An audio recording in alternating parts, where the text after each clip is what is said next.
isang simpleng kagat o kalmot ng hayop ay maaaring magdulot ng malaking problema.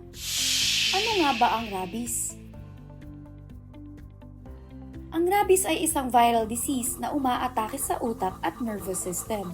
Nagmumula ito sa laway ng infected mammals gaya ng aso, pusa, paniki at iba pang hayop. Kapag umabot na ang virus sa utak at nagkaroon na ng sintomas, halos wala ng lunas.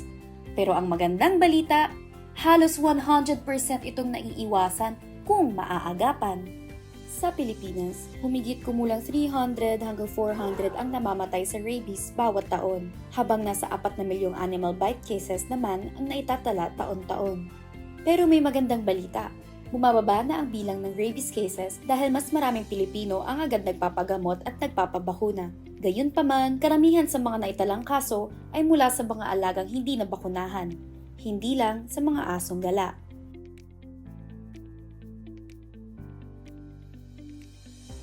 Nako, walang dugo. Pisilin mo lang para lumabas ang maduming dugo. Mali! Kahit maliit na kagat o kalmot ay maaaring magbigay daan sa rabies virus. Huwag pisilin o sipsipin ang sugat. Pet dog mo naman yan. Healthy naman siya.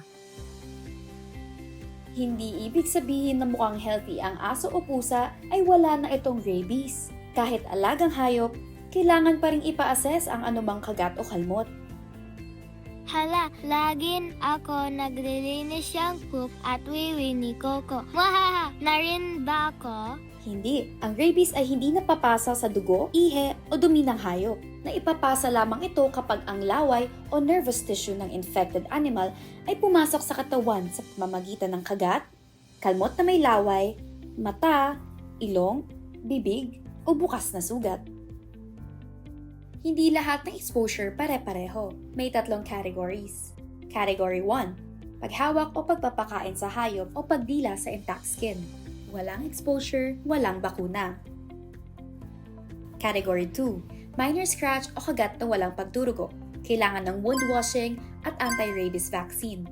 Tandaan, kahit anong category 2 exposure na nasa mukha, ulo o leeg are considered category 3. Category 3, may dumudugong kagat o kalmot, laway sa mata, ilong, bibig o sugat.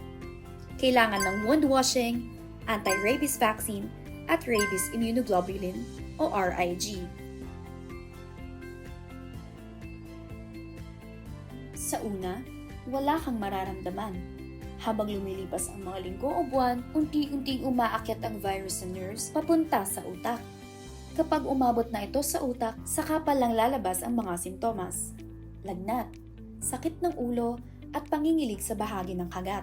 Habang lumalala, maaaring magkaroon ng hirap lumunok, sobrang paglalaway, muscle spasms, hydrophobia, o unti-unting pagkaparalisa. Kapag nagkaroon na ng sintomas, ang rabies ay halos palaging nakamamatay. Kaya ano ang dapat gawin? Una, hugasan agad ang sugat gamit ang sabon at dumadaloy na tubig sa loob ng 15 minutes. Pagkatapos, lagyan ng antiseptic tulad ng povidone iodine or chlorhexidine kung meron. Magpunta agad sa pinakamalapit na Animal Bite Treatment Center. Huwag hintayin magkaroon ng sintomas at siguraduhin kumpletuhin ang lahat ng vaccine doses na ibibigay. Paano natin mapipigilan ng rabies? Una, bakunahan ng inyong mga alagang hayop. Pangalawa, iwasan lumapit sa mga ligaw o kakaibang kumikilos na hayop. Pangatlo, kung ikaw ay veterinaryo, animal handler o madalas ma-expose sa mga hayop, maaaring irekomenda ng doktor ang pre-exposure vaccination. Every bite counts. Wash the wound, seek medical care, complete the vaccine.